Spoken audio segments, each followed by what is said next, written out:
नमस्कार साथियों, मैं आपका अपना भाई आपका बेटा अतुल वर्मा। साथियों, मैं अभी दिल्ली के आंदोलन में शामिल होकर वापस आया हूँ। पिछले 3 दिनों तक मैं लगातार छात्रों के बीच रहा, उनके साथ बैठा, उनका दर्द समझा, उनका गुस्सा महसूस किया और उनके आंखों में उनके भविष्य को लेकर जो चिंता है वो भी देखी। लेकिन मेरे वापस आने के बाद मैं देख रहा हूँ इस आंदोलन को लेकर तरह तरह की बातें फैलाई जा रही हैं।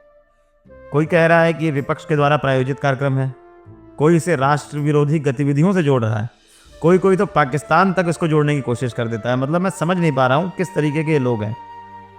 मैं पूरी जिम्मेदारी के साथ आपसे कहना चाहता हूँ कि मैं वहाँ किसी राजनीतिक दल के प्रतिनिधि के रूप में नहीं गया था, मैं एक युवा के रूप में वहाँ गया था और मैंने वो देखा, वो कोई राजनीतिक साजिश नहीं बल्कि लाखों युवाओं के टूटते हुए सपनों का दर्द था। जिस बच्चे ने दिन रात मेहनत करके परीक्षा की तैयारी करी, उसका पेपर लीक हो गया, आप उसकी मनोस्थिति समझ सकते हैं। क्या उसके मन में बीत रही होगी, क्या उसके दिल में बीत रही होगी। तो उसका गुस्सा होना तो स्वाभाविक ही है, उसके भविष्य के साथ खिलवाड़ हुआ है।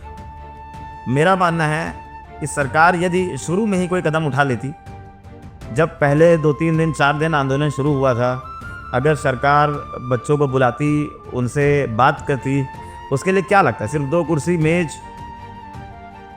चाय पानी, और क्या, इससे ज़्यादा क्या लगता। वो बुलाती, उनसे बात करती और इस मुद्दे को वहीं पर हल किया जा सकता था। और जो लोग ये कह रहे हैं कि ये विपक्ष के द्वारा प्रायोजित कार्यक्रम है, तो मैं साफ साफ कह देना चाहता हूँ, ऐसा कुछ नहीं है।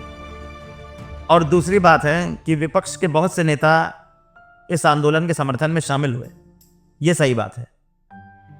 लेकिन मैं उनसे भी एक सवाल करना चाहता हूँ, ये विपक्ष का काम क्या है? यही तो विपक्ष का काम है, बच्चों के, जनता के मुद्दे पे उनके साथ खड़े रहना, सरकार से सवाल करना, यही तो विपक्ष का काम है ना।